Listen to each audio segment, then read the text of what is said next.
제가 가끔 어떤 일을 하다가 제 자신이 행동한 것을 돌아보면서 내가 왜 그렇게 했을까 그런 생각을 할 때가 있습니다. 내가 왜 그때 짜증을 냈을까? 내가 왜 그때 화를 냈을까? 내가 왜 그때 그런 행동을 했을까? 이런 생각을 해요. 주로 이제 제가 짜증 날 때는 배가 고플 때, 그리고 또 화를 낼 때는 잠이 올 때, 이렇게 굉장히 유아적인 그런 행동이 나오는데, 최근에 그 워낙 큰 정치적 이슈 때문에 조금 묻히고 있는 그 뉴스거리가 있는데, 뭐냐면은 화성 연쇄 살인범에 대한 이야기인데, 그 유력한 용의자가 이춘재라는 사람이잖아요. 근데 보니까 뉴스에 보니까 이 사람이 그 연쇄 살인 한 건수가 14건이나 되는 거예요. 그래서 무시무시하죠. 너무나 많은데 정말 끔찍한 일을 벌인 인간이라고 할 수 없는 그런 범죄자입니다. 오래전에 화성 연쇄 살인 사건 뉴스를 접하면서 많은 사람들이 그 사건을 보고 뭐라고 했냐면, 야, 도대체 왜 저런 행동을 했을까? 왜 저런 짓을 했을까? 그렇게 얘기하는 거예요. 다시금 연일 보도되는 뉴스를 보면서 사람들은 동일하게 질문합니다. 도대체 저 사람은 왜 저런 짓을 했을까? 그런 얘기를 하는 거죠. 도저히 납득이 되지 않는 그의 행동에 모든 사람들이 그냥 할 말을 잇는 겁니다. 오래전에 상영되었던 영화가 있는데 그 브래드 피트 주연의 세븐이라는 제목의 영화 있습니다. 아마 보신 분도 계시고 또 너무 오래돼서 못 보신 분이 계신데, 이 세븐이라는 영화는 성서에 나오는 7가지 죄악에 대한 이야기예요. 그 7가지 죄악이 뭐냐면은 탐식과 탐욕과 태만과 욕정과 교만과 시기와 분노, 여기에 대한 범죄를 쭉 얘기하고 나중에 반전이 있는데, 사실 이 개신교에서는 이 7가지 죄악에 대해서 좀 생소하긴 해요. 우리가 많이 익숙하지만 우리가 무슨 7가지 죄악이다 뭐 이렇게 규정은 짓지는 않거든요. 왜냐하면은 우리는 죄에 대해서 7가지라는 식으로 구체적으로 잘 구분하지 않습니다. 그냥 죄다, 자범죄다, 아니면 그런 식으로 이야기하기 때문에 그렇습니다. 이러한 죄의 구분이라는 것이 사실 초기 그리스도교 시절 때부터 사용되었던 용어입니다. 우리 동시통역이 되면 좋은데 굉장히 우리 괜찮을지 모르겠네. 인간이 죄를 범하기 쉬운 경향에 대해서 초대교회 때 어떻게 하면은 교인들을 잘 영적으로 인도할까 해서 그 죄목을 7가지, 그 잠언에 나온 그 죄에 대해서 7가지로 정한 거예요. 그게 이제 바로 아까 말씀드렸던 탐욕과 탐심과 욕정, 태만, 교만, 시기, 분노, 이런 것들입니다. 또 이 7가지를 가만히 보면은 우리가 죄를 짓는데 또 큰 어떤 원인이 되는 그러한 이유가 되겠죠. 인간이 죄를 범하기 쉬운 경향에 대해서 교회가 가르치고 이 부분에 대해서 훈육하고 또 이렇게 분류를 해서 계속적으로 해왔고, 사실 이 카톨릭에서는 죄에 대해서 대죄, 소죄 이렇게 나누거든요. 그리고 이 2가지 개념으로 분류하고, 소죄는 상대적으로 아주 경미한 죄라고 말하고, 대죄는 매우 심각한 죄, 지옥에 이를 수 있는 죄, 뭐 이런 식으로 이야기를 하고 있습니다. 근데 제가 여기에서 요 7가지의 죄에 대한 그림을 그린 사람인데, 레오나르도 다빈치 동시대 때 살았던 네덜란드 화가인데 그 이름이 히에로니무스 보스라는 그 사람이 그린 7가지 죄악과 4가지 종말이라는 이런 그림이 있어요. 나중에 인터넷에 한번 찾아보면은 이 그림이 있는데, 이 원 안에 있는 이 중앙에 보면은 누군 것 같아요? 중앙 안에 작아서 잘 안 보이시죠? 예수님이 이렇게 옆구리에 상처를 이렇게 가리키면서 있는 거예요. 그리고 그 주위에 빗살 모양처럼 이렇게 돼 있잖아요. 꼭 이게 우리의 눈동자 같죠, 그죠?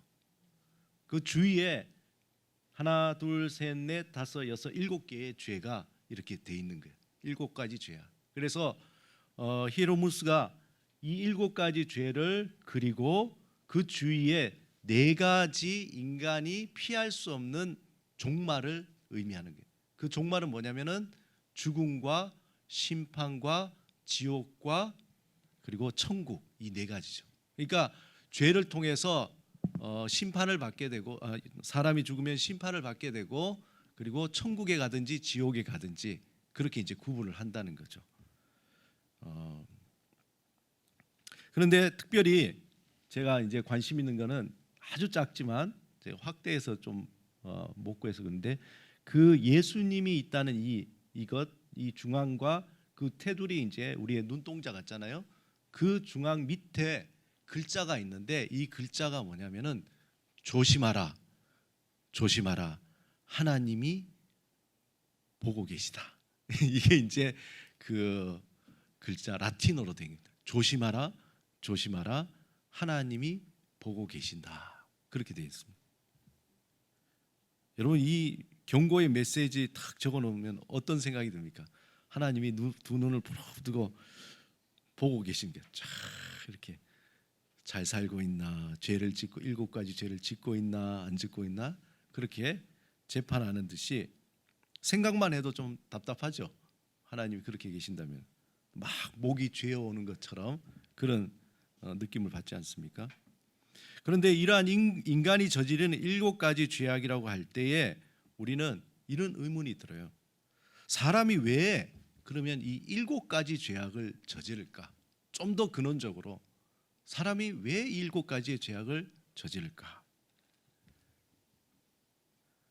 이에 대한 궁금증을 우리가 품게 됩니다. 그럼 이렇게 얘기할 수 있죠. 목사님, 당연히 인간이 죄인이니까 7가지의 죄악을 저지르는 거죠. 그렇게 얘기할 수 있는 거예요.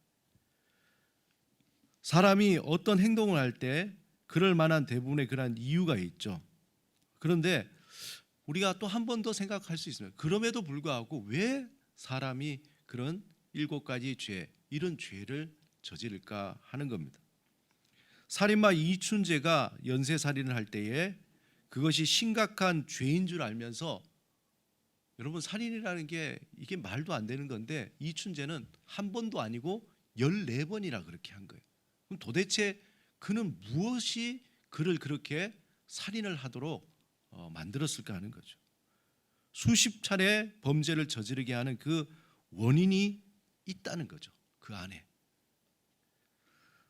일반적으로 인간의 행동의 원인에 대해서 연구하고 잘 밝혀진 이론이 매슬로의 욕구 단계라는 게 있잖아요. 예전에도 한번 소개시켜 드렸죠. 욕구 계층 이론이라고 있는데 여기에 이제 보시면은 1단계는 어떤 생리적인 욕구, 그리고 2단계는 안전에 대한, 내가 안전해야 된다는 거. 3단계는 어디에 소속돼서 사랑받고 싶은 소속액과 애정의 욕구. 그리고 4단계가 되면 그보다 조금 더 높게 해서 우리가 존경받아야 되는 명예에 대한 욕구죠. 그리고 마지막 5단계에는 보면은 내가 자아에 대한 실현을 위한 욕구. 이게 이제 일반적으로 잘 알려진 그러한 인간이 가지는 욕구입니다. 그래서 욕구이기 때문에 이런 것들이 채워지면은 해결이 되는 거예요. 생리적 욕구, 배가 고프고 또 막 배가 아프고 또 어떤 뭐 덥고 춥고 이런 부분들이 이제 추우면 따뜻하게 하고 목마르면은 물을 마시면 되고 뭐 배가 고프면 먹으면 되잖아요. 그러면은 이 1단계는 쉽게 해결이 되는 거예요. 그다음에 2단계에 가서 안전에 대한 욕구죠. 우리가 안전에 대한 욕구, 소속에 대한 욕구가, 이것은 이제 결핍에 대한 부분이 있다는 거예요. 내가 뭔가 부족해서 이 부족한 것이 채워지면은 이게 쉽게 해결이 되는데, 그다음에 4단계에서 5단계는 주로 성장에 대한 욕구라 그래요.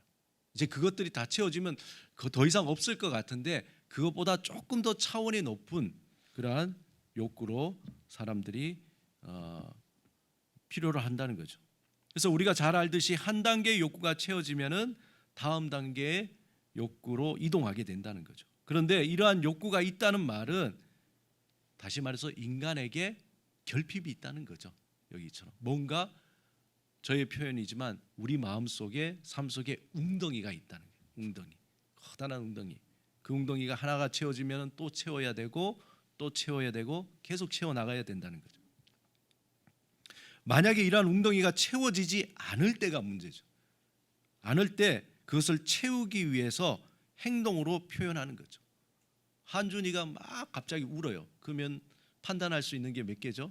첫째, 배가 고픈가? 둘째, 잠이 오는가? 셋째, 쌌나? 뭐 이렇겠죠. 그럼 어떻게 해야 됩니까? 배고프면은 뭐 먹을 걸 줘야 되고 재워야 되거나 아니면 뭐 여러 가지 처리를 해줘야 되는 거죠. 근데 그 한준이가 그 욕구를, 그 결핍을 채우기 위한 행동은 가장 중요한 우는 거예요. 막 짜증내고 막 우는 거. 그걸로 표시를 하는 거죠. 어린애 같은 경우에 그렇게 울거나 사춘기가 되는 청소년들은 어떻게 하면 막 반항하죠. 이건 뭐 답도 없어요. 뭐 어떤지 뭐 들이받고 막 썩내고 막 이렇게 하는 거예요. 그 외에도 이제 성장하면 할수록 뭔가 된 것 같지만 자기 어떤 필요가 채워지지 않을 때 사람은 꼭 그것을 행동으로 그렇게 표현하죠. 그래서 어른이 되더라도 성인이 되어서도 우리가 막 짜증내거나 화내거나 하는 데에는 그냥 저분이 화낸다고 할 때 짜증낼 때에 그게 단순하게 어린애가 내는 짜증과 화가 아니라 다른 욕구가 있을 것이다. 뭐 이런 거죠. 그 외에도 자신의 결핍을 채우기 위해서 매우 구체적으로 이상한 행동으로 막 표출을 하게 되는 거예요. 대부분 사람들은 잘 먹거나 잘 자면은 기본적인 욕구에는 큰 문제가 없습니다. 그래서 저희 그 장모님, 권사님이 저에게 해주신 팁이 항상 있어요. 남자에게 전화하려면은 항상 점심 지나고 난 뒤에 전화라. 왜냐하면 배부르고 난 뒤에 마음이 편하니까 그때 이제 전화하면은 여러 가지 긍정적인 반응이 있다는 거예요. 그런데 우리가 욕구를 채우기 위해서 어떠한 것을 요구를 하게 되는데 이 욕구에 대해서 또 더 깊이 공부한 사람이 있어요. 그 학자가 있는데 그 이름이 락항이라는 사람이 있어요. 락항이라는 사람이 이 욕구에 대해서 뭐라고 얘기하냐면 인간의 욕망이라는 것은 인간이 필요한 욕구에 대한 요구가 있는 거예요. 나는 이게 필요해요라고 거기서 요구를 하는데 그 요구한 것에 충족된 것과 충족되지 않는 사이의 간극, 그 어떤 빈 공간, 그것이 채워지지 않을 때 그게 쌓인다는 거예요. 자꾸 이거 채워져야 되는데 안 채워져서 그 감정이 쌓인 그것이 바로 욕망이라는 거죠. 예를 들면은 제가 시원한 콜라를 한 잔 먹고 싶은데 누가 콜라 큰 한 컵으로 딱 주면 좋을 텐데 주긴 줬는데 한 컵이 아니라 반 컵만 딱 주는 거예요. 일단 어느 정도 채워졌는데 내 마음에는 뭐가 남아 있죠? 아직 반 컵이 남아 있잖아요. 그럼 그 반 컵이 채워지지 않은 것 때문에 더 먹고 싶은 거예요. 그러면은 그것을 채워줘야 되는데 안 주면 어떻게 돼요? 갑자기 이런 생각을 하는 거죠. 날 무시하나? 한 컵을 안 줬는데도 불구하고 날 무시하나? 그리고 더 콜라가 더 먹고 싶어지는 거죠. 뭐 예를 들면 그렇습니다. 욕망의 감정이 내 안에 쌓이게 된다는 거죠. 만약 이것이 채워지지 않으면은 이 욕망은 더 커지게 되고 심각하게는 콜라 반컵 때문에 욕망의 감정이 폭발해서 돌발적인 행동을 할 수가 있다는 거예요. 그건 아무도 모르죠. 괜히 콜라 반컵 때문에 뭐 난리가 날 수도 있는 거죠. 오늘 우리가 함께 읽은 본문에 가만히 읽어보면은 주인과 종이 정말 이해할 수 없는 행동을 하고 있어요. 단순히 본문을 읽는다면은 이 사람이 왜 이런 행동을 할까? 왜 이런 행동을 할까? 이런 의문을 품게 됩니다. 우리 본문 20절에서 22절 같이 한번 읽겠습니다. 시작. 또 한 사람이 와서 이르되 주인이여 보소서 당신의 한 문화가 여기 있나이다. 내가 수건으로 쌓아두었었나이다. 이는 당신이 엄한 사람인 것을 내가 무서워함이라. 당신은 두지 않는 것을 취하고 심지 않는 것을 거두나이다. 주인이 이르되 악한 종아 내가 내 말로 너를 심판하노니 너는 내가 두지 않은 것을 취하고 심지 않은 것을 거두는 엄한 사람인 줄로 알았느냐. 사실 이 이야기는 원래 19장 12절부터 시작이 돼요. 19장 12절부터 시작되는데 어떤 귀인이라고 표현됩니다. 귀한 사람. 그냥 뭐 한 5, 600만 원 정도 그 정도 되는 돈인데 그 주인이 가면서 이걸 가지고 장사를 해보라는 거예요. 사실 요즘에 이거 가지고 장사하라 그러면은 할 게 없어요. 그죠? 500만 원 가지고 하면은 보자. 이원영 집사는 뭐 할 것 같아요? 500만 원 같아요. 아, 이동민 집사님은 500만 원 가지면 주식을 사나? 그냥 로또나 한 500만 원 치자 가지고 그 중에서 뭐 하나라도 걸리면은 그럴까? 뭐 그 당시에는 그래도 컸겠죠. 근데 그렇게 큰 돈은 아니에요. 근데 그걸 보고 분명히 주인이 이걸 가지고 장사를 하라 그래요. 그런데 이걸 장사하라고 떠난 주인이 이제 다시 이제 그 일을 마치고 돌아옵니다. 그런데 문제는 뭐냐면은 이 주인이 떠날 때에 뭐를 하려고 떠나냐면은 왕이 되려고 하는 거예요. 왕. 그래서 왕이 되려고 먼 나라로 떠나는데 그런데 그 지역에 있는 사람들은 이 귀인이 왕이 되는 걸 원치 않는 거예요. 그래서 어느 정도냐면은 한 사람을 파송해서 그 왕위를 주는 그 분에게 이 사람은 안 된다. 우리는 왕이 되는 거 싫다라고 그렇게 할 정도로 싫어하는 거예요. 그런데 그 사람이 그럼에도 불구하고 왕이 돼서 돌아옵니다. 돌아오고 난 뒤에 그 다음에 뭐라 그러면 이제 정산을 하는 거죠. 내가 왔으니까 너에게 한 문화씩 나눠줬는데 이제 한번 어떻게 됐는지 어떻게 장사를 했는지 성경 표현에 그래요. 너희가 어떻게 장사를 했는지 얘기해 보라는 거예요. 그러니까 한 문화 받은 첫 번째 종이 뭐라 하면 주인님 제가 그 한 문화로 10배의 이익을 얻었다는 거예요. 얼마입니까? 그러면 500에서 10배면은 5천만 원. 대단한 거죠. 그다음 두 번째는 뭐라 하면 주인님 저는 한 문화를 가지고 5배. 그러면은 뭐 2,500만 원. 이렇게 된 거죠. 그다음에 문제는 뭐냐면 세 번째죠. 세 번째 온 사람이 이야기하기 전에 열 문화를 받은 사람은 그 열 문화를 통해서 10배의 이익을 얻고 주인이 뭐라 그러냐면 착하고 충성된 종이야. 충성된 종. 네가 적은 일에 충성했으니까 뭘 맡겼냐면 10고을을 맡겼다는 거예요. 그러니까 10고을을 다스릴 수 있는 권세를 준 거죠. 그리고 5문화를 받은 사람은 5고을. 그리고 마지막 세 번째 한 문화를 산술적으로 하면은 그 사람은 한 문화를 그대로 남겼어요. 그럼 몇 고을을 받아야 되는 겁니까? 한 문화가 아니라 주인이 이 악한 종이라고 비난을 했던 거예요. 그 종이 뭐라 그러냐면 내가 수건으로 이 한 문화를 쌓아두었습니다. 그렇게 해요. 여러분 이제부터 잘 들어야 돼요. 수건으로 쌓아두었습니다. 그리고 그렇게 한 이유에 대해서 공동 번역에는 리얼하게 얘기했는데 뭐라고 얘기하냐면은 이렇습니다. 주인님은 지독한 분이라 맡기지도 않은 것을 찾아가고 심지도 않은 데서 거두시기에 저는 무서워서 이렇게 하였습니다. 주인이 독하긴 독한 모양이에요. 그런 거 있잖아요. 예전에 우리 남자들 농담할 때에 그 군대에서 하는 농담이라 그러거든요. 1,000원 주고 가서 콜라 사고 빵 사고 그 다음에 과자 사고 그 다음에 500원 거스러 오라고. 완전 도둑이죠, 그죠? 그런 것처럼 주인님은 지독한 분이라 맡기지도 않은 것을 주지도 않은 걸 찾아가고 심지도 않는 데서 거두시는 그런 분이다.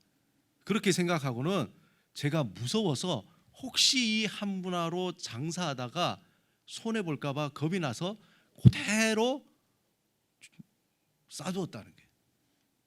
그러자 주인이 그 종에게 호통을 치는데 뭐라고 했냐면 이 몹쓸 종아 나는 바로 내 입에서 나온 말로 너를 벌주겠다. 내가 맡기지도 않은 것을 찾아가고 심지도 않은 것을 거두는 지독한 사람으로 알고 있었단 말인가. 의문표거든. 너 나를 그렇게 알고 있었니? 그런 거예요. 그랬으면 내가 돌아와서 이제까지 붙여서 원금을 돌려받을 수 있지 않겠느냐.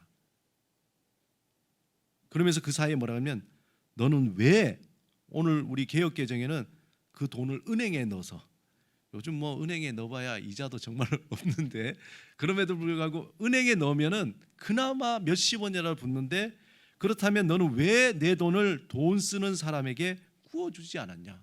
그러면 이자라도 받을 수 있는데 왜 그걸 수건에 그대로 쌓아서 놔두었냐라고 호통을 치고는 어떻게 합니까? 그 한 문화를 열 문화 받은 그 사람에게 줘버리는 거예요.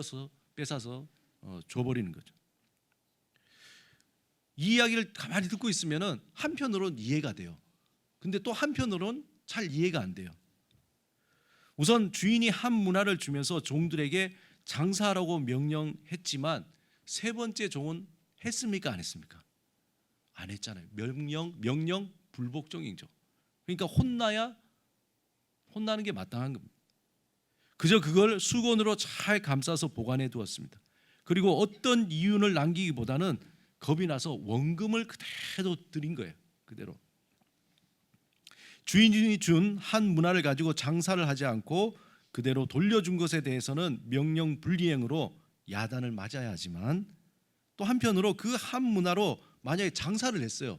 뭐 얼마 되지도 않았지만 장사했는데 그걸 다 날려버렸어. 그러면 주인이 왔을 때 하나도 남길 것이 없이 다 날려버리고 주인님 제가 다 날려버렸습니다 라는 것보다는 주인님 그래도 한 문화 그대로 500만 원 여기 있습니다 돌려주는 게 나쁘진 않은 거잖아요. 그게 꼭 뭐 문제가 되나요? 여러분 어떻게 생각하십니까? 그러면 예수님께서 이 비유를 얘기하실 때 이 비유의 핵심이 뭘까요? 예수님이 말씀하신 이 비유와 비슷한 비유가 우리가 잘 아는 마태복음 25장 14절에서 30절에 나오는 달란트 비유입니다. 달란트 비유. 우리는 오히려 이 달란트 비유에 익숙하죠. 왜냐하면은 그 이야기에 보면은 그 달란트 비유에서 주인이 종들에게 달란트를 주는데 이 한 문화의 비유와 달리 차등해서 주는 거예요. 어떤 이는 한 달란트, 어떤 이는 두 달란트, 어떤 이는 5달란트 그렇게 주는 거예요. 그리고는 누가복음에서 주인이 먼 나라로 떠나는 이유에 대해서는 누가복음에 분명히 왕이 되기 위해서 먼 나라를 떠난다고 돼 있는데 이 마태복음에서는 그 목적이 별로 분명치 않게 그냥 먼 나라를 떠났다고만 돼 있어요. 두 비유의 공통점이 뭐냐면은 주인이 멀리 떠났다는 거하고 타국으로 떠났다는 것 그리고 한 문화를 받은 종이 그대로 한 문화를 주인에게 준 것처럼 한 달란트 받은 종이 주인에게 한 달란트 고스란히 돌려주었을 때에 주인이 종에게 호통을 쳤다, 혼내줬다는 거죠. 그리고 그 종의 변명이 똑같이 주인이 무서워서 제가 한 달란트를 땅에 묻어뒀습니다. 주인이 무서워서 한 문화를 이게 수건에 감쌌습니다. 그대로 보관했습니다. 그렇게 된 거예요. 그게 이제 공통점이죠. 그렇다면 과연 주인과 종은 도대체 왜 그런 행동을 했을까요? 왜 그런 행동을 했을까? 왜 종은 자신이 받은 그대로 주인에게 돌려주고 주인은 손해보지 않은 것만으로도 나쁘지 않은데 그 종에게 호통을 쳤을까요? 여러분 어떻게 생각하세요? 한 10초만 한번 생각해 보세요. 도대체. 근데 사실 이 비유를 듣는 유대인들은 예수님이 그 얘기를 할 때 저 얘기하는구나 알아먹었어요. 우린 배경 지식이 없잖아요. 그 당시에 역사적인 지식도 없고. 근데 유대인들이 그 얘기를 할 때 저 얘기를 하면서 빗대어서 뭘 얘기하는구나 그렇게 알아들었던 거예요. 당시에 헤롯 대왕의 아들 중에 세 아들 중에 막내가 아켈라오라는 왕이 그 왕을 헤롯 대왕이 왕으로 지목하거든요. 그것을 왕의 칭호를 얻으려고 그 당시는 이제 자기가 너 왕해 왕했다가 그냥 자기들끼리 왕이지만 로마에게서는 그 어떤 지역의 왕으로 인정을 받지 못했어요. 그런데 이제 헤롯 대왕이 로마에게 공식적으로 왕을 인정받으려고 로마로 가려고 할 때 그 지역에 있는 사람들이 다 반대했던 거예요. 저게 무슨 왕이라고. 그리고 여기 예수님의 예처럼 아니요 사신을 보내가지고 이 사람 왕으로 세우면 안 됩니다라고 할 정도로 그렇게 반대했습니다. 그럼에도 불구하고 왕이 되었죠. 당시 예수님은 사람들에게 자신들을 구원해 주실 메시아로 이제 막 인식되기 시작했어요. 병을 고치고 여러 가지 이적을 일으키고 말씀을 선포하면서 점점점 분위기가 저분이 메시아가구나. 우리를 살리실 메시아. 이 로마에서 억압에서 우리를 구원해 주실 메시아. 그 메시아로 부상하기 시작했습니다. 그러니까 자연스럽게 유대 지도자들과 예수님과는 어떤 긴장감이 적대감이 생기게 되는 거죠. 그런 상황 속에서 이에 대한 유대의 백성들은 예수님에 대한 강력한 지지와 또 지도층에 대한 반항으로 극도의 긴장감이 막 일어나고 있어요. 한번 생각해 보세요. 그 당시에 정말 로마의 억압에도 힘들지만 먹을 것도 없고 가난했던 그 사람들에게 예수님이 오셔서 이적을 일으키고 병을 고치고 오병이어로 막 사람들을 먹이고 하니까 갑자기 급부상하는 거예요. 거기에 대해서 반대로 유대 지도자들은 긴장감이 되죠. 이런 긴장감 속에 유대인들은 정말 예수님이 우리를 구원해 주실 분으로 믿고 환호하고 그 어떤 분위기가 고조가 되고 있는 상황입니다. 그런데 이때 예수님은 유대 백성들이 그들이 생각하는 일시적인 현세적인 구원을 위한 메시아가 아님을 그들에게 알려줄 필요가 있었던 거예요. 왜냐하면 예수님은 이 분위기 속에서 나는 아니다라는 것을 그들에게 알려줄 필요가 있었던 거예요. 유대 백성은 로마의 억압과 가난과 삶의 고통 속에서 자신들을 구원할 메시아를 간절히 기다리고 있었습니다. 이것이 유대 역사 속에 흐르는 민속 메시아 사상이라는 거예요. 정말 그 메시아가 오실 것이 이제 이루어지는구나. 그렇게 그들은 더 확신하게 된 거죠. 그들은 이제 곧 예수님이 자신들을 로마의 억압에서 구원해 주시고 자신들의 먹을 것을 풍족히 나눠주는 정말 이 세상에서 살만한 세상을 만들어 주실 구원자로 굳게 믿어가기 시작했습니다. 이러한 그들의 열광적인 그 욕망은 예수님이 예루살렘 성에 입성할 때의 최고로 다다른, 오늘 비유 그 다음에 바로 예루살렘 입성에 대한 이야기입니다. 호산나 부르면서 완전히 그게 치다른 거죠. 우리를 구원해 주셔서 그렇게 소리치면서. 하지만 그들의 기대와는 달리 예수님은 로마의 정복에서 그들을 구원해내기는커녕 너무나 연약하고 무력한 모습을 보이기 시작하는 거예요. 그들이 막 호산나 했는데 그들이 기대했던 예수님이 뭐야? 아무것도 못하는 거예요. 그냥 그렇게 연약하게 무너져가는 것을 보고 나중에 그들의 욕망을 채우지 못하기 때문에 그들은 집단적으로 살인마가 되는 거예요. 그리고는 예수님을 향해서 십자가에 못 박으라고 그렇게 외치고 결국은 그들은 예수님을 십자가에 못 박는 집단 살인자가 돼버리는 거예요. 개인의 욕망이 어떻게 보면 그 이스라엘 백성의 그 유대 사람들의 개인의 욕망이 집단의 욕망으로 바뀌고 급기야 죄가 전혀 없는 한 사람을 당시 가장 극악한 형태의 처형인 십자가형으로 그들의 불만을 표출하게 되는 거예요. 이러한 그들의 배신을 이미 아신 예수님은 자신이 유대 백성들이 간절히 기다려온 정치적 메시아가 아님을 그들에게 보여줄 필요가 있었던 겁니다. 이러한 배경에서 예수님은 이들에게 한 문화의 비유, 달란트의 비유를 말씀하신 거예요. 우리가 흔히 달란트 비유 그러면 어떻게 생각합니까? 하나님이 우리에게 주신 재능을 활용해서 여러 가지 하나님의 영광을 위해서 사역을 성공적으로 이루고 그 성공적으로 또 여러 가지 그 이익을 통해서 나중에 하늘나라에 상급을 받겠구나. 그래서 뭐 그런 어떤 해석을 많이 하게 됩니다. 이해합니다. 표면적으로 보면은 우리가 그렇게 볼 수 있습니다. 잘 들으셔야 돼요.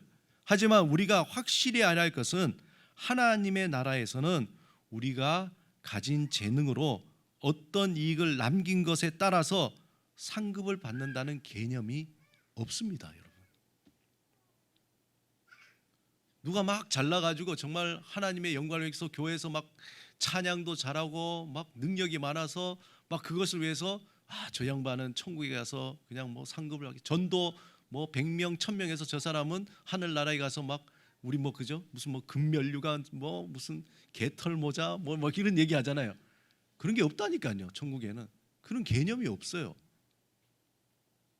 달란트 비유를 너무나 우리가 기복적으로 물질적으로 그렇게 해석한 거예요. 우리 좋은 대로 해석했기 때문에 이게 잘못. 그래서 제가 장구하게 앞에 설명을 예수님이 이 비유를 든 배경이 나는 너희들이 생각하는 메시아가 아니라는 걸 얘기하기 위해서 예수님이 이 비유를 든 거예요. 그냥 뭐 너희들 뭐 그래서 오해는 뭐냐? 달란트 때문에. 영어로 뭐죠? 탤런트. 재능, 능력이잖아요. 야, 그냥 그것은 그냥 금 화폐 그 단위를 표현해 주는 하나의 그 단위일 뿐인 거예요. 그걸 우리가 오해해서는 안 되는 겁니다. 이러한 해석을 잘못하면 매우 기복적인 신앙으로 해석되어져서 우리의 신앙의 본질을 잃어버리게 하는 거예요. 그동안 많이 그렇게 했어요. 그러면은 능력 있는 사람은 나중에 하늘나라 가서 맨션, 좋은 맨션에 산다 그러면은 정말 태어나면서부터 장애요, 능력도 없고 뭐 할 줄 아는 거 전혀 없는 사람은 천국 가면은 뭐 어디 살아야 돼요? 뭐 원룸에 살아야 돼요? 아니면 고시원에 살아야 돼요? 말도 안 되잖아요. 그거는 논리적으로 안 맞는 거예요. 그러니까 여러분들 앞으로 생각에 나는 능력이 없어서 나중에 주님 앞에 나갈 때 그냥 천국에 가서 어떻게 그런 생각 안 하셔도 된다는 거예요. 똑같이 그냥 똑같은 거예요. 그 대표적인 이런 신앙의 본질을 잃어버리게 만든 대표적인 예가 바로 우리 교단의 진통을 겪는 명성교회 사태예요. 큰 교회, 큰 사역, 세상의 성공, 물질적 풍요 등이 자신에게 주신 달란트를 10분 활용하여서 이 세상에 큰 성과를 거두었으니까 와, 저 사람은 하나님이 나중에 큰 상급을 주겠다. 아니라는 거예요. 하나님께 칭찬받고 나중에 하늘나라에 큰 상을 받는다는 논리는 하나님의 예수님께서 이 본질을 말씀하신 것하고 아무 상관이 없는 거예요. 예수님이 말씀하신 달란트는 재능, 탤런트가 아니라 단순히 화폐 단위일 뿐이에요. 더 이상 더 이하도 아닙니다. 그것을 사람들이 잘못 이해하고 자꾸 재능, 능력으로 해석해서 큰 오해를 일으키게 되는 거예요. 어떤 분이 자꾸 그래요. 목사님은 뭐 그림도 그리고 뭐도 하고 뭐 이것도 하고 저것도 하고 나중에 참 하나님한테 칭찬받겠어요. 아니에요. 아니라는 거예요.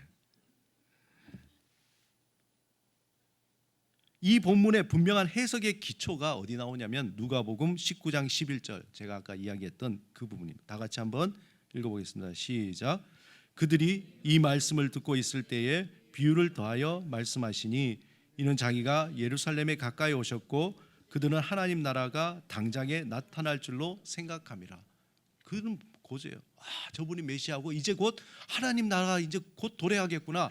그렇게 생각할 때 그때 예수님이 하신 말씀. 예수님은 여리고에서 예루살렘으로 올라가서 그곳에 들어가기 전에 사람들이 성급하게 자신들이 원하는 메시아에 대한 기대가 충만했던 거예요. 하나님 나라가 곧 이루어질 것으로 그들은 믿었습니다. 그렇기 때문에 예수님은 자신은 그들이 기대하는 메시아, 나는 그런 메시아가 아니라는 것을 알려줄 필요가 있고 하나님의 나라는 그들이 욕망하는 그러한 현세적인 풍요와 성공으로 세워진 나라가 아니라는 것을 이 한 문화 한 달란트 비유를 통해서 그들에게 이야기해 주는 거예요. 이 비유에서 예수님이 왕위를 받으러 먼 나라로 간다는 것은 우리가 이미 알지만 이제 곧 십자가에 못 박히시고 죽으시고 부활하셔서 이 세상을 다스리는 왕으로 하나님 우편에 앉아 계실 거라는 그러한 얘기입니다. 그리고 그 주인이 다시 돌아온다는 것은 이 세상의 심판자로 다시 오심을 의미하는 거예요.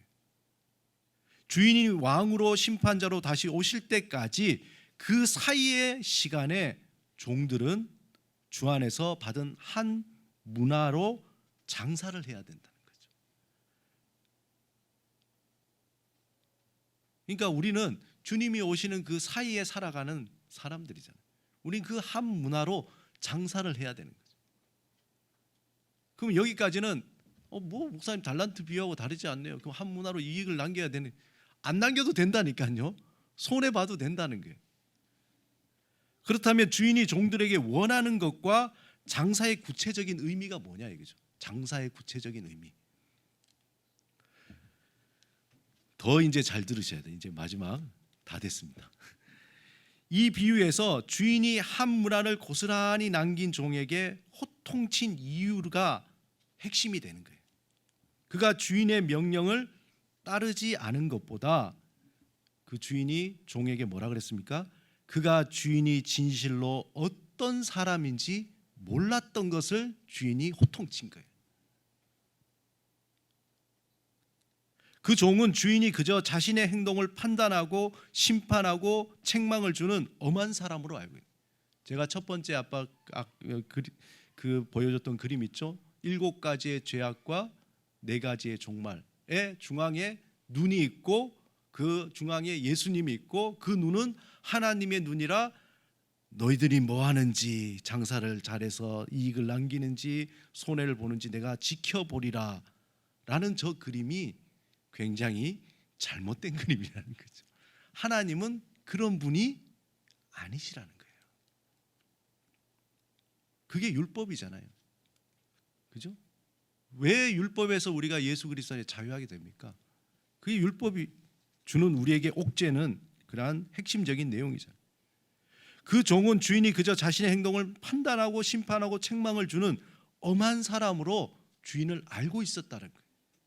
그렇기 때문에 그 주인의 명령에 얽매여서 자신의 삶을 누리지도 못하고 그 명령을 지키기보다는 명령을 한 주인이 너무나 무서워서 오해를 해서 그 두려움에 쌓여서 아무것도 하지 못하고 눈치만 보고 시간만 보냈던 거예요.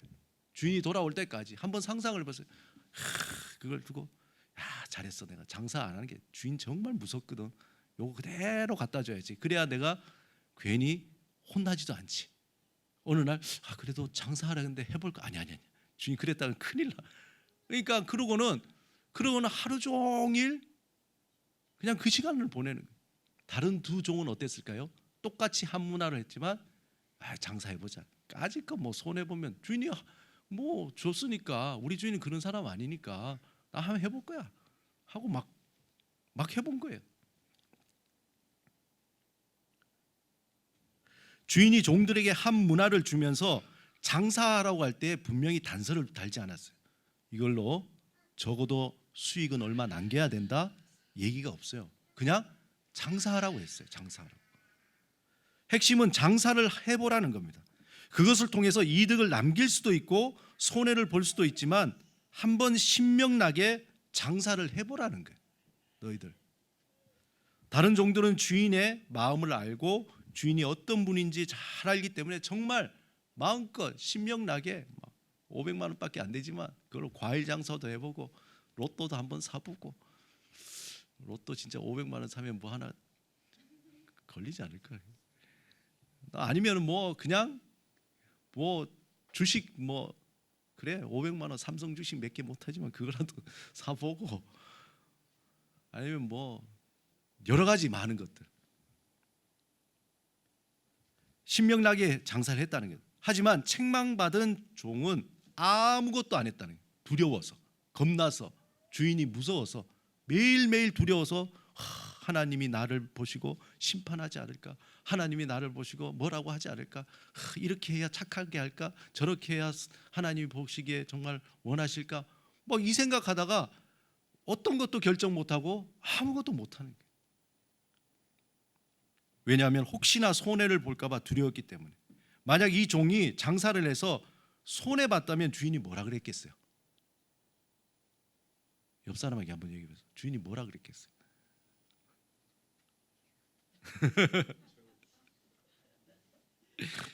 본문에 비추어 볼 때에 저는 주인이 아마 이렇게 얘기했다고 거의 확신을 합니다. 뭐라 그랬어요? 네?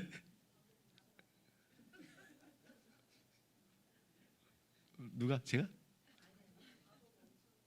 아, 종을 보고 이 바보 멍청이. 예, 한번 들어보세요. 제가 굉장히 순화해서 얘기합니다. 이렇게 말했을 거예요. 야, 괜찮다. 그건 나한테 그 돈은 푼돈이야, 푼돈. 내가 너에게 줄 때는 다 없어져도 괜찮다고 준 것이니까 너도 잘 알잖아. 내가 그런 사람인지 잘 알잖아. 내가 누군지 잘 알잖아. 잘했어. 그래, 까짓 건 뭐 장사해 보니까 다 손해 봤는데, 그래, 경험해 보니까 어때? 다음에 한다면 어떻게 하면 좋을 것 같아? 또 줄게. 다음에 또 줄게. 근데 달란트 비유에서는 단위가 달라지기 때문에, 그 돈의 단위가 달라지기 때문에 사실상 겁나는 건데, 그럼에도 불구하고 주인이 그렇게 한 달란트를 가지고 묻어둔 그 종에게 호통을 쳤다는 거예요. 사랑하는 여러분, 저와 여러분은 예수 그리스도를 통해서 하나님이 어떤 분이신지 여러분들 잘 알고 있지 않습니까? 은혜의 하나님, 사랑의 하나님, 자비의 하나님이라고 하면서 그 하나님을 실제로 여러분 어떻게 알고 있습니까? 우리가 말은 그렇게 하고 배우는데 실제로 여러분들은 정말 그렇게 알고 있는지, 아니면은 이 종의 주인처럼 우리 하나님은 무서워, 큰일 나, 조심해야 돼, 그렇게 생각하고 있습니까? 우리가 예수를 믿고 신앙생활 한다는 게 도대체 어떤 의미가 있는 거예요?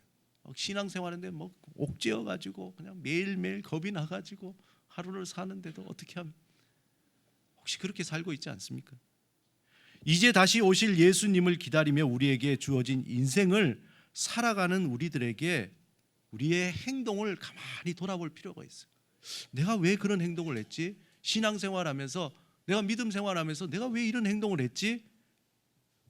만약 우리의 행동이 우리 안에서 세상의 명예와 권력과 쾌락만을 위해서 향한 그 욕망을 채우려고 하는 행동이었다면 과감하게 그것을 떠나야 됩니다. 왜냐하면 그 행동을 통해서 우리를 파멸시키기 때문에 그래요. 그것은 그 욕망은 우리의 인생을 파멸해 버리기 때문에 그렇습니다. 그 욕망을, 그 물질과 명예와 권력을 향한 그 욕망은 브레이크가 없어요. 가면 계속 가는 거예요. 내리막길로 브레이크가 없는 그 차처럼, 내리막길에 내려가는 차처럼 멈출 수가 없는 거예요. 만약 우리의 행동이 우리가 무엇을 잘하고 있나 매 순간 두 눈을 부릅뜨고 책망할 것을 찾는 엄격한 재판관에게 잘 보이려고 하는 행동이라면은, 그렇다면은 그 행동을 잠시 멈추고 우리의 하나님이 누구신지, 어떤 분인지 다시 한번 묵상해 보시기 바랍니다. 정말 하나님이 그런 분이실까? 내가 알고 있는 하나님이 정말 그런 분이실까? 우리가 믿는 하나님은 우리를 위해 자신의 아들을 주시기까지 모든 것을 다 주신 분이라니까요. 우리를 사랑하기 때문에 자신이 인간이 되신 분이시며 우리의 고통과 아픔과 슬픔에 동참하시고 위로하시고 격려하시고 응원해 주시는 분이 우리의 하나님이라는 거예요. 그렇게 쪼잔한 분이 아니라는 거예요. 루터가 그랬다 그러잖아요. 고해성사 하는데 가다가 마음속에 지은 죄, 생각으로 지은 죄, 고해성사하고 돌아가자마자 또 다시 와서 또 이것 때문에 제가 죄를 지은 거, 또 돌아오니까 그 선배가 하는 얘기가, 야, 그건 하나님이 기억도 안 해. 도대체 그걸 왜, 우리의 생활이 그런지 아닌지 생각해 보시기 바랍니다. 우리의 주님은 자신을 철저하게 배신했습니다. 정말 함께 동고동락하면서 3년 동안 살았던 그 삶을 무시하고 철저하게 배신하며 떠났던 베드로, 그리고 예전의 삶으로 돌아가서 허망하게 살아가는 그 베드로를 용서하신 분이세요. 사랑하시며 다시 그에게 주의 사명을 주신 분이 우리의 주님이십니다. 우리의 하나님은 우리의 어떤 선한 행동이나 업적이나 성공이나 영광으로 그분의 영광을 더할 수 없는 거예요. 하나님 우리에게 영광을 더, 우리가 뭐 해봐야 하나님의 영광을 어떻게 더하겠어요? 이미 영광스러운 분인데, 소위 말해서 그거 없어도 그냥 푼돈이에요. 없어도 되는 분이라. 하나님은 저와 여러분의 내면 깊숙한 곳에 결핍을 너무나 잘 알고 있어요. 고통과 불평등과 슬픔과 아픔밖에 없는 이 세상에서 우리는 태어났잖아요. 이미 이 세상은 부조리한 세상 속에서 우리는 태어났어요. 그렇기 때문에 우리는 온갖 결핍과 상처로 뒤틀려진 우리의 마음, 그 마음을 우리 주님은 다 아시는 거예요. 여기 뭐 다 온전한 사람 있습니까? 자라오면서 여러 가지 결핍으로 우리의 상처나고 모나고 정말 그것 때문에 아파하고 그것 때문에 엉뚱한 행동을 하고 나도 모르게 그렇게 하고, 그걸 하나님은 다 아신다는 거예요. 하나님은 예수 그리스도 안에서 우리가 얼마나 하나님의 사랑받는 자임을 알고 그 사랑 안에서 우리 안에 깊은 그 결핍이 채워지기를 우리 하나님이 더 간절히 원하시고 계시는 거예요. 한 문화 그 종, 그게 아니라 열 문화로 그 주인은 네가 하고 싶은 거 다 해봐. 그동안 주인 때문에 먹지 못했던 거 먹어보고, 주인 때문에 보지 못했던 거 한번 봐보고. 아마 그럴 수도 몰라요. 열 문화가 있는데 한 9문화는, 발음도 잘안돼, 9문화는 자기 하고 싶은 거 다 하다가 한 문화로 어디 하나 투자했는데 그게 덜렁 로또가 돼가지고 10배가 됐을지 모르죠. 대부분 보통 돈을 버는 게 대충 그렇더라고요. 막 벌라 그러면 안 벌려지는데 대충 뭐 했는데 그게 갑자기 대박이 나가지고 뭐 벌고. 이렇게 목사가 얘기하면 안 되는데, 하나님은 우리가 그의 사랑 안에서 진정한 내가 누구인지, 정말 나다워지는 것이 무엇인지, 그것을 위해서 시간을 투자하고 열정을 쏟고 힘을 쓰기를 원하는 거예요. 그게 우리 하나님이에요. 우리 하나님은 오동섭은 오동섭이 되기를 원하는 거예요. 고운선은 고운선이 되기를 하나님 원하는 거예요. 그 외 사람이 되기를 원치 않은 거예요. 락항은 뭐라 그러냐면은 이 사회가 우리에게 그 사회가 주는 소비적인 그런 욕망을 강요한다는 거예요. 그런 강요에 의해서 우리는 나도 모르게 공부도 해야 되고 학원도 가야 되고 영어도 공부해야 되고 뭐 돈도 벌어야 집도 넓혀야, 솔직히 자기는 그걸 별로 원치 않은데 주위 사람들이 다 원하니까 그걸 해야 되나 그러면서 그렇게 해 나간다는 거예요. 그러면서 자기를 잃어버리는 거예요. 자꾸 진정한 자기를. 내가 정말 누구인지 나다워지는 것, 그것이 무엇인지 거기에 투자하고 거기에 10문화, 1문화, 10달란트, 5달란트 그걸 다 쏟으라는 것이 하나님의 명령이에요. 그게 장사라는 거예요. 장사. 그래서 우리의 인생이 끝나는 날, 우리의 주님을 다시 만나는 날 이렇게 고백하는 거죠. 하나님, 제가 당신의 사랑으로 내가 누군지, 진실로 내가 누군지 이제 좀 알게 되었습니다 라고 고백하는 그 고백을 하나님이 듣고 싶어 하는 거예요. 와가지고 주님, 제가 교회를 10군데 개척했습니다, 그냥 사업을 해서 뭐 이렇게 많이 일으켰습니다. 우리 하나님은 관심이 없어요. 거기에 관심이 없다고요. 그런데 마지막으로 이번 주 일상 묵상에 나온 시를 소개하면서 말씀을 마치겠습니다. 요즘 뭐 인기 있는 시인이라고 하는데 최대호 시인의 당신을 만나면이라는 시예요. 제가 읽어드리겠습니다. 내가 당신을 만난다면 좋다, 멋지다, 예쁘다, 잘하고 있다, 대단하다 라고 말해주고만 싶어요. 지치는 말은 다른 사람에게 듣는 걸로도 차고 넘칠 테니까요. 아마 날마다 하나님이 우리를 향해서 해주시는 말씀이죠. 우리는 이 세상에서 차고 넘치도록 지칠 정도로 우리는 사랑받지 못한다, 너는 더 열심히 해야 된다, 넌 뭘 이루어야 된다, 넌 뭘 성공해야 된다, 이런 말을 너무나 많이 듣잖아요. 그러나 하나님은 우리에게 하시는 말씀이 우리가 진정한 나를 찾고 인생을 주 안에서 누리며 하나님을 더 깊이 알아가며 성장하길 원하는 거예요. 우리가 성장하길 원해요.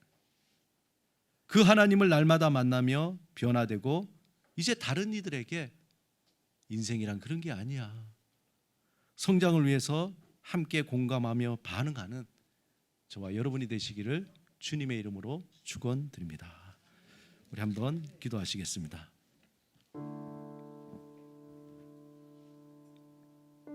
이 시간 우리 자신을 생각하며 우리가 하나님을 오해했다면은 이 시간에 그 하나님을 새롭게 만나시기 바랍니다. 그 아들을 주시기까지 우리를 사랑한 하나님은 우리의 그 잘못도 다 용서해 주시고 어떤 잘못도 용납해 주시고 다시 또 받아 주실 겁니다.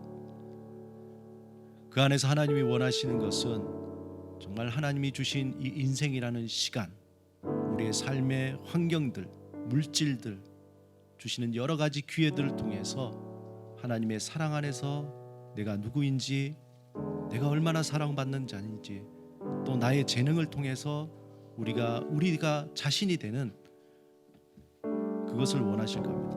이 시간에 잠시 우리 하나님을 생각하고 나 자신을 생각하는 시간을 갖도록 하겠습니다.